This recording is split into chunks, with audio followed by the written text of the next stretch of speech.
If we're not asking, then we're in some ways are keeping people from actually exercising their gifts in our life, which maybe God's designed the whole time.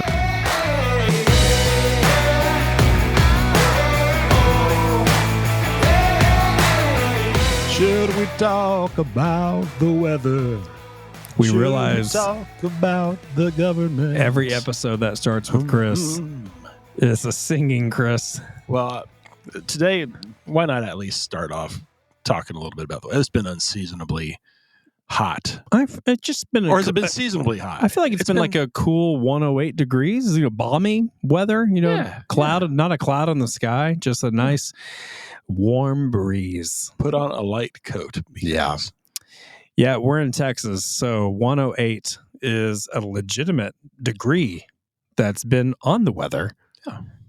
In the toasty, whatever you call it, like the net temperature, but it says it feels like it's 115. I don't know how all that works. That is like salt in the wound. I'm not. I mean, you have the wound of 108, and then here comes the salt shaker. Isn't it like the heat index? Maybe some lemon juice. Yeah, some guy's like, "Hey, it's 108," which you're already depressed. But it feels like 115. So enjoy your workday today. Make sure you don't get on out there and do anything around the house but then again, the house doesn't really cooperate sometimes with this hot weather. Are you seeing some projects that are needing some attention to? I mean, so yes, houses, cars. I don't know if everyone can relate to 108 degree temperatures. Maybe those of you who have like strong winters. I do have a friend up in Buffalo listening right now. Well, thank you, Buffalo. These are not issues that he's experiencing. No, Timmy from Buffalo does not have strong. I'm assuming his name is Timmy. That's the most natural. Well, we'll call him Timmy just for identity for the purposes. sake of censoring confidential information. Thank you, who Timmy. You are, Timmy.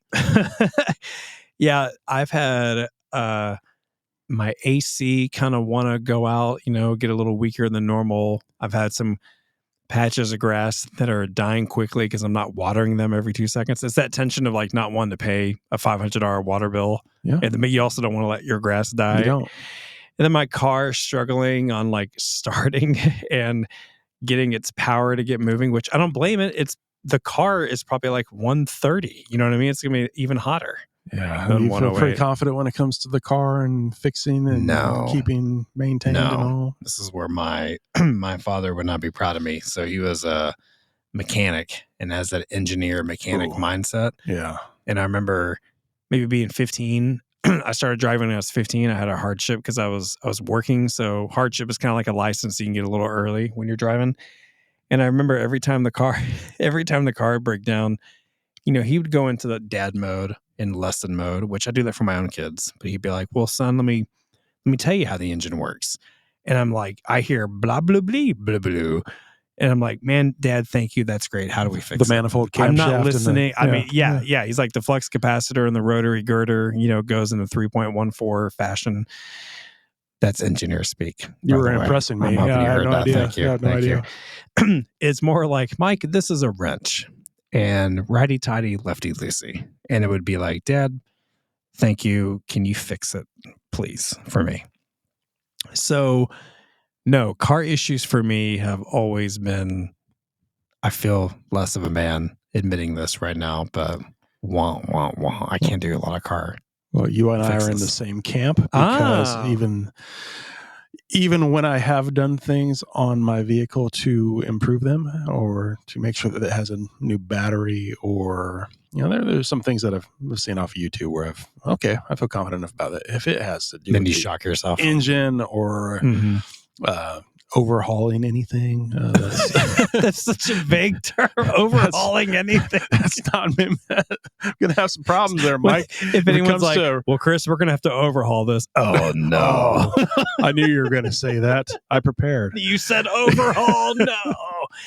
But it kind of gets out of the league really quickly there. So what's something that is in your league that you can fix? I can put a new battery in. I have like in the TV remote, like new batteries. A new car battery. No, I haven't put double A's or triple A's in my car.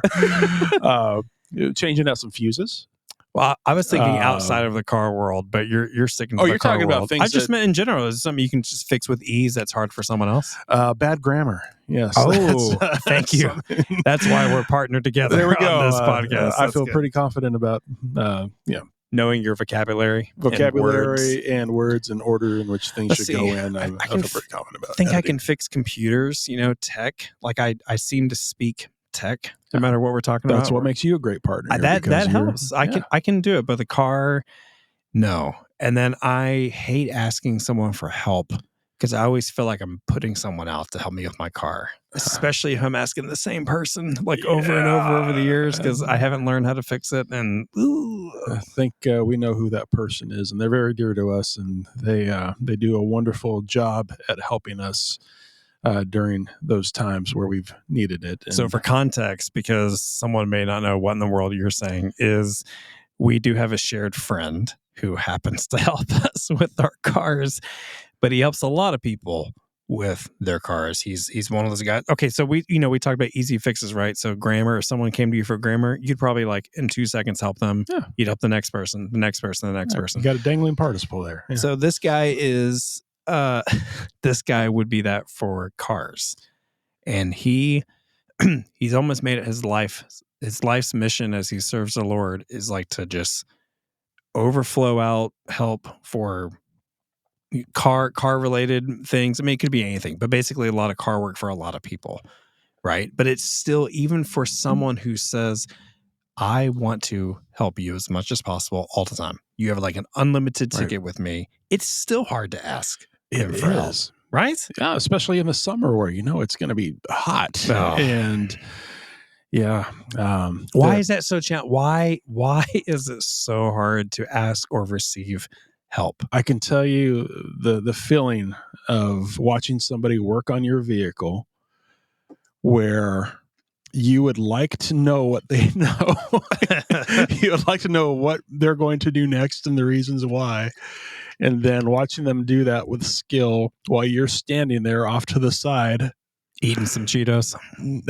Some crunchy Cheetos. You might as well be eating Cheetos because you're not really helping in that matter. You might ask a few questions here and there, but then you feel like you're bothering. Yeah. You're actually keeping them from doing what it is that they want to serve it. You try to help like you're like, oh, is that the rotary girder? Is that the manifold cap shaft? Basically, that's where I feel like an idiot. So then I never want to even ask for help. Right. I just feel dumb. So knowing it going into that, I just don't want to feel like an idiot standing to the side while so bad. Our good friend, once again is looking at an issue and diagnosing it correctly and then knowing what to do. And it just kind of makes us feel a little bit helpless. It makes me feel so helpless. I'll admit, I'll sometimes be like, you know what? My car can just explode. Yeah, so I don't even want to fix it. I'll just let it, I'll burn it to the ground and then be like, oh, I guess my car died. I didn't have to ask. Yeah. Yeah. Wow. Yeah. Why do you think, I know we're not alone in this because, I could help someone, let's say with a computer issue and I can feel their tension to not even want to ask me because they're going to have to ask for help. And I'm like, no, just I want to help you. And I help them and then they feel so relieved. So then I'm like, okay, clearly this is not just a me issue or a me and you issue. Like we just as people, we obviously hate asking for help. There's got to be something in there on we want to be self-sustaining or we don't want to be dependent. Like, why do you think that's so hard? It's a good question. It's a loaded question. There's a lot of reasons that. Like a loaded baked potato. Like a loaded baked potato. What do you put on your loaded baked potato? Butter, usually. Yep. Yes, naturally. I do like a little bit of bacon. Oh, a little bit. Come on. Pour on. A lot of bit. Yeah. You put cheese? Cheese is always. Okay, here's where we might become different. Do you put sour cream on it? I have since I was very young. Okay, yes. You're disgusting. Do you put chives on it? Heck no. Are you kidding me? Are you? Thank you. What is wrong with you? You are. No, actually, I do. I'm sorry. No, you don't. Do you seriously? I do. No. Yeah, that's a loaded baked potato. What you're having. Chives is like I'm eating a baked potato with my tree over here on the side. It tastes like onions. No, it ruins the entire flavor. It balances out every single other flavor. You're not having a loaded baked potato. You're not having a potato. You're not having food. You're just eating green stuff. You're eating a baked potato Chives, unloaded. Man. I was so excited about that. Well, once you get in the game and load that potato, then let's No, talk. Yeah. I'm not going to eat Okay. that. All right. Back to why people have a hard time asking for help or staying focused. or eating sour cream. Yeah. It chives. Many reasons. Yeah. Yeah. Oh, serious. Yeah. Yeah. Many Good reasons. segue. I think the culture that we live in has a lot to do with it. We, Mhm. we're told to pull ourselves up by the bootstraps. By the bootstraps. Have you ever seen bootstraps? I haven't seen. I've actually never seen anyone pull up bootstraps either. Is the bootstrap the side of the boot? I think so. We're very distracted. Well, if I would have seen bootstraps, I would know where they are. But I can't think of what those. As many people say the phrase, I've never seen like a guy put on a pair of boots and say, "I'm pulling up my bootstraps now." I've never seen that happen. Or I can't get my straps up. We are massively distracted. We went from baked potato to bootstraps. We're clearly hungry and we want to be cowboys. So it's a loaded. It is a loaded. Well, here's the deal. And let me see if I can help you out here, because I do think there's a lot of reasons. Like you said, the West, United States, whatever. We want to be.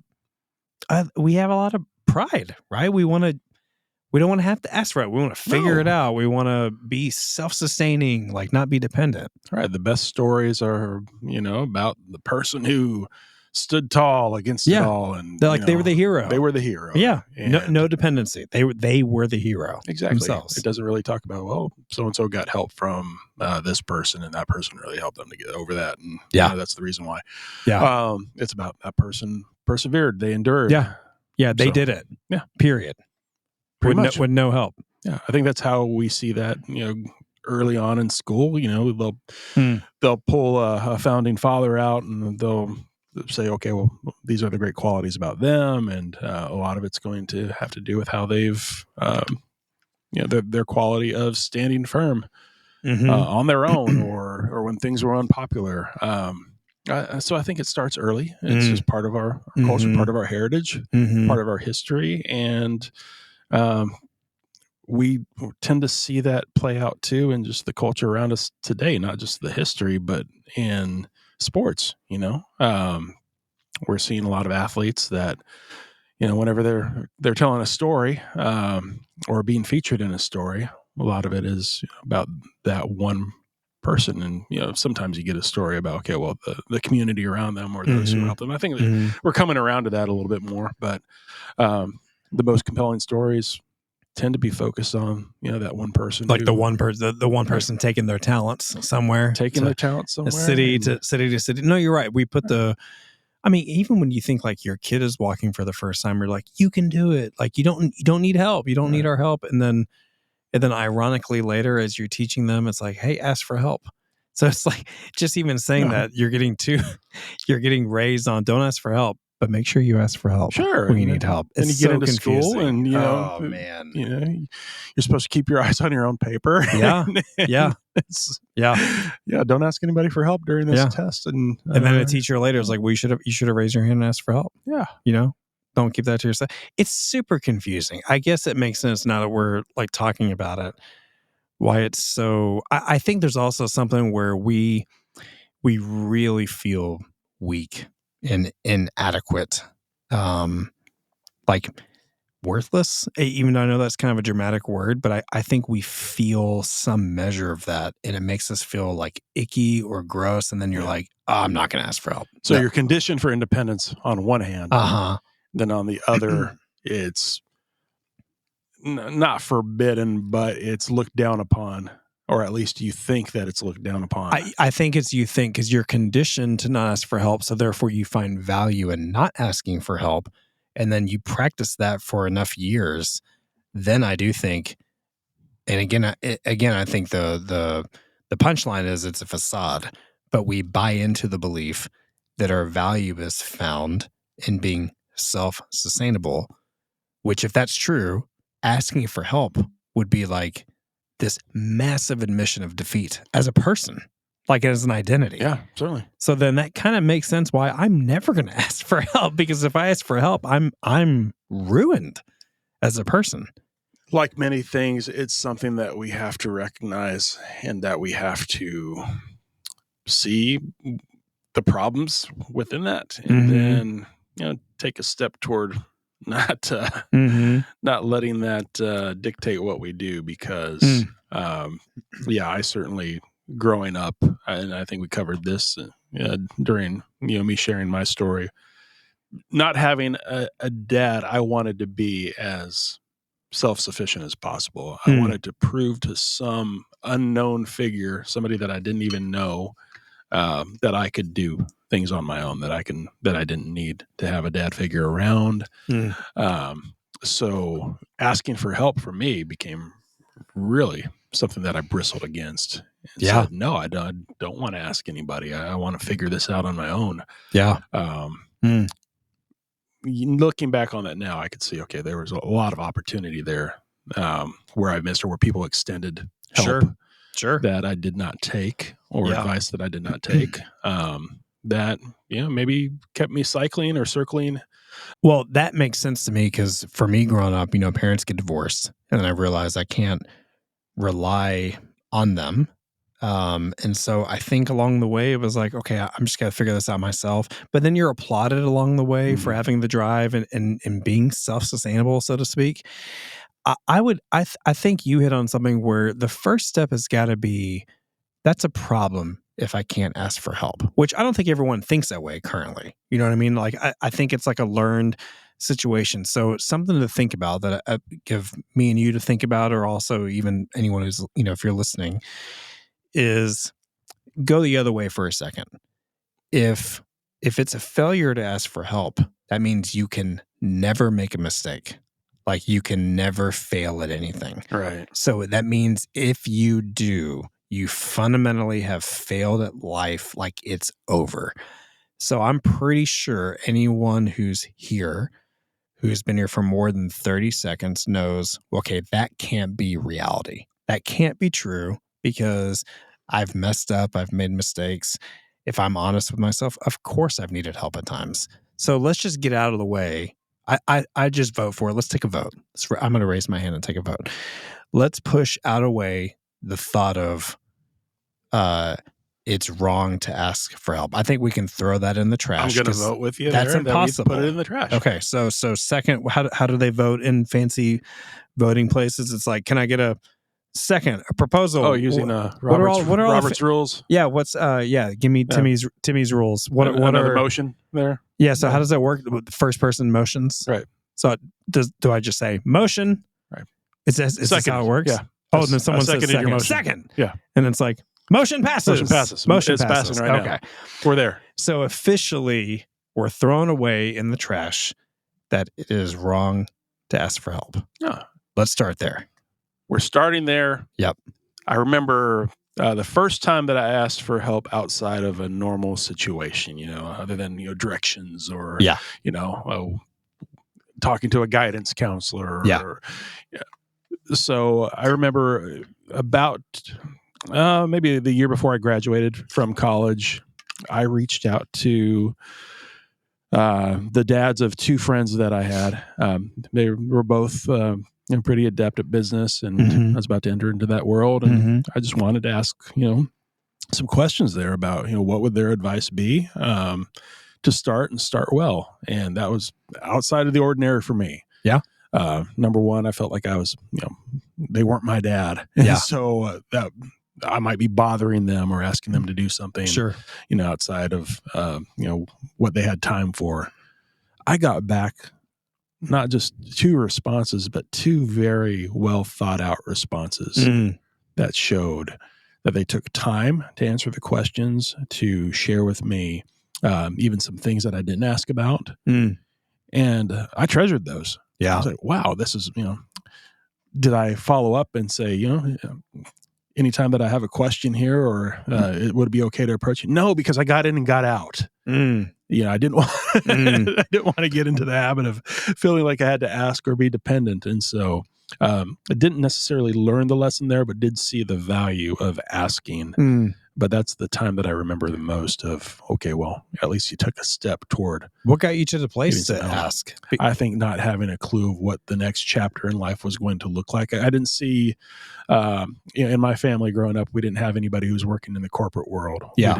We didn't exactly know what that's going to look like, and what you should aspire to in that. And so it was all foreign to me. So you reached almost like the end of the point there where you're like, okay, Yeah. there's no other place to go. I'm going to have to ask someone. You I see them finally doing asked. this excellent over here. It's obviously worked out well for them. They're going to know some things. I need to ask because I need to, know how this all works and comes together. It's helped me as I've gotten older because you just learn everyone has different skills and abilities. And of course, we all don't have the same skill. Like, I think we can figure that out. Like, think a sports team, like you think a baseball team, not everyone's a pitcher, right? That wouldn't work out.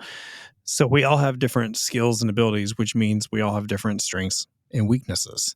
So it's helped me to think, okay, we're such a diverse people, just male, female, child, adult, whatever, believer and non-believer, et cetera, where, okay, there's some things that I can help others with that they happen to be weak in and I'm happen to be strong in because that's how God's wired me. Likewise, that must mean there are things I'm weak in that other people are strong in. And the goal, just like the goal is we can't be strong in everything. That's impossible. And then praise God, we're also not weak in everything either. So there's something that maybe it's just getting older and you're realizing that at like such a large scale. It's helping me. It's not always easy, but it's helping me ask for help because, like you said, those two guys who gave you like brilliant feedback or wisdom because you asked, they got the chance to serve you by doing that. And they had that wisdom to be able to give, which then in turn helped you. And probably, I'm guessing, as you've gotten older, you've been able to share wisdom with others. And you might even pull from that scenario. I would, if a near college graduate were to approach me asking for something similar, I would love that opportunity to be able to say, this is what I've learned. These are things I would just really relish it. So I could see now from what they did for me. Yeah. I understand more about what their vantage point might have been and why they did that and why they did that so excellently. Yeah, because imagine if they're like, well, I can't believe you're asking us for help. Like you might be turned off at the college person who may want to come ask you for help. Now you're like, come on, son, like, pull your bootstraps up, figure it out. But it's helped me to go, okay, I can ask for help because I need help in this area of my life. And I think, person X can help me. Just like what you just said, I would relish the opportunity to help someone else if they would come ask. So then it makes me go, when we don't ask for help, we're kind of robbing all of us from getting a chance to serve one another. Like we're all holding it in all the time. We are. And I think you hit on something really good there too, is that we are gifted in different ways and that, not everybody, and I believe you've said this here on the podcast before, not everybody's the arm, not everybody's the head, not everybody's the leg. So, all these things work together and are interdependent on each other. And so you're right. If we're not, if we're not asking, then we're in some ways are keeping people from actually exercising their gifts in our life, which maybe God's design the whole time is that we're supposed to ask and let them come in and build community between each other and friendship and all those good things that come from, serving each other. I mean, I have a hard time reading the Bible and not walking away on the emphasis of community, which we've talked about, and to be able to spur each other on to love and good works, to be able to help each other, where when you play this out and you don't ask for help, like you just don't ask for whatever reason, which I'm going to say is probably a prideful reason, but regardless, whatever your reason is, when you don't ask, it's like the whole system breaks down. If you don't ask, the person can't help you. Then the next person's not going to ask, and vice versa. But then imagine the flip side. We're all actually asking each other in an earnest way, we'll all be able to help each other. Then you see the different members of the body working together and showing up, and we're getting to serve and humble ourselves and things like that. I mean, it kind of makes me go, we're risking a lot when we don't ask for help. But it seems dangerous. Like this goes much beyond just our own pride or our own struggle on whatever the topic is. So for example, my car breaking down, and I don't want to ask our friend to help me with the car. I might be doing a lot of damage by holding all this in within me and not expressing my request or asking to begin with, right? It's a big deal. It is, and I'm not saying that it's easy. We know it's not easy, No. and I think the more that the situation is personal, it gets even harder to ask for help. Right? We're talking Mm. about cars. We're talking about taking on a corporate job that you're not Mm-hmm. familiar with. When it comes to health or marriage or Mm-hmm. anything else in our life where it's just we there might be some embarrassment with not having the situation under control, and it might be harder to share with people. No, I'm with you because and that's where it's going to feel vulnerable because it is, right? And we're not invalidating it. It's personal. But here's the rub. You, none of us have these scenarios. If when we're on, here's the thing, when we're honest and we actually ask for help, you learn from the next person. Oh, you struggle in the same kind of vein. Like we talked about some lessons learned on another episode about being a husband and effective communication. Well, chances are any husband could listen to that and go, "Oh, I also struggle in that." And then you kind of go, "Okay, it's not just me." Like it kind of Yeah, helps level the playing field, which man, it's such a hard topic because I get it. It's scary. It feels vulnerable. You feel like a failure if you ask. But the reality is you are not a failure by asking for help. You're a real human being, and all 7 billion human beings on the planet need help with yeah. something, period. Like, no matter what. I believe we've already gotten to a point where we're like, okay, it's okay to ask for help. Yeah. On the opposite end of the spectrum, Mm-hmm. there's also the guy who's eating Cheetos that just doesn't want to that wants everybody to help him, guy or girl. This is the puffy This Cheeto is the person. puffy This is the Cheeto person. So I'm not saying that you don't, Are you and I saying? don't think you're Are saying you? it either, that you don't try to learn things and try to do things and try to do them with excellence. There's certainly room for growing, and there's nothing that stops us from getting on YouTube and learning how to do something on our vehicle No, of or course what. not. We should always get better. But are you talking about the person who is expecting the help? Expecting the help, Yeah. maybe even um, trying to get more than what they actually need help for. There's certainly, yeah, I mean, there is something to be said about the person who's expecting or seeking like the handout or the help without putting any effort into it. Um, and that's a whole different motivation on that person. Not even clearly they don't have an issue with being vulnerable and asking for help, but that's a taking advantage of other people. Which I will say, we've probably all come across some of those people in our lifetimes, and it kind of rubs us the wrong way. That could inhibit us from asking help the next time because we think the person we're talking to is going to think of us that way. I think that's a big part of it too, Yeah. especially when you've brought your vehicle over to somebody who's very good at helping. Sure. Yeah. Sure. So I think part of it's there is you don't want to be seen as that person. You don't want to be seen as the needy one. That's so hard. That's so challenging because if you are that person and you're taking advantage of someone else, you're doing that. So I guess that's just a challenge for all of us to check our motivations and our heart to go, why are we asking for help in the first place? But the person who's doing it on purpose to take advantage, you know who you are. I feel like the majority of people have the other list of all the reasons they don't want to ask. And I guess my encouragement, as we talk about this, my encouragement for us to continue to ask for help and for others is don't be afraid to ask for help. Like you give the opportunity for someone to get to help you. And just put it this way, if someone asks you for help, you would be great helping them. So why can't you ask for help? I think that's a good sign of maturity in it. I think there should be a tension there Mm-hmm. of wanting to ask for help, but also the mature steps of knowing that it's bigger than actually doing the asking, that there's an opportunity there for somebody to serve using their gifts, and then knowing that there's going to be opportunity for you to help others too. Yeah. And knowing that there's going to be people that are going to come to you usually when it's something that they're just not good at. They might ask for you for help. And in the case of helping them with a computer. Oh yeah. That's A gonna be lot of my something we're gonna drive is, I would hope serving the Lord first and foremost. I can't always say that's my first priority or my drive, if I'm going to be honest.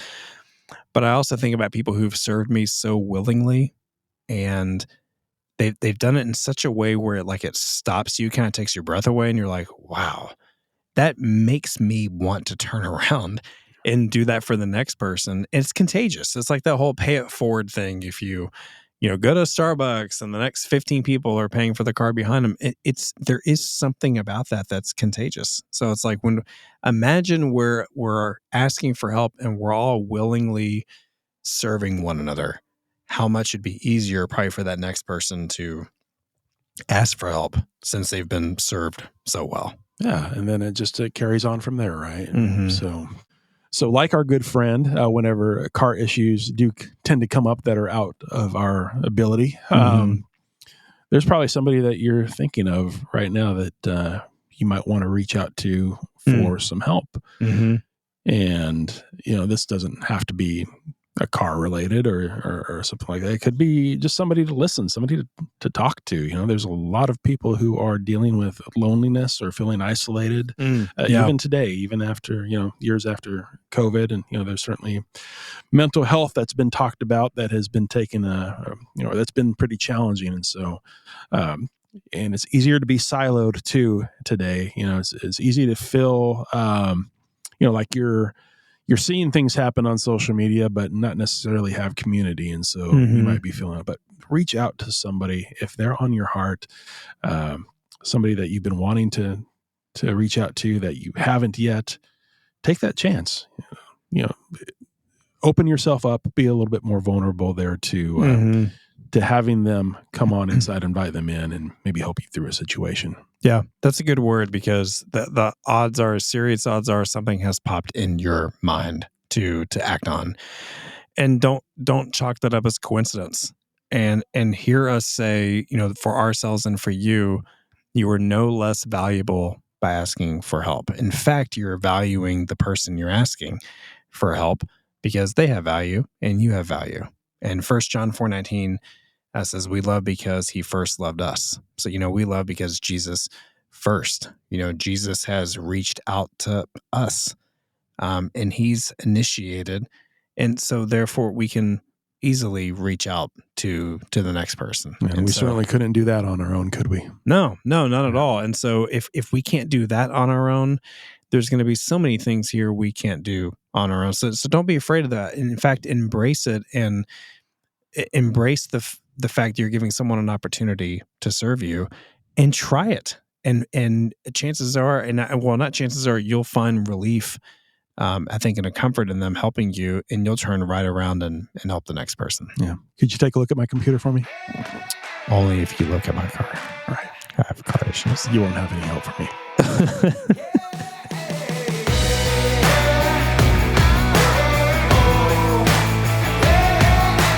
Thanks so much for joining us. Please consider rating and reviewing our podcast and hitting subscribe on whichever platform you prefer.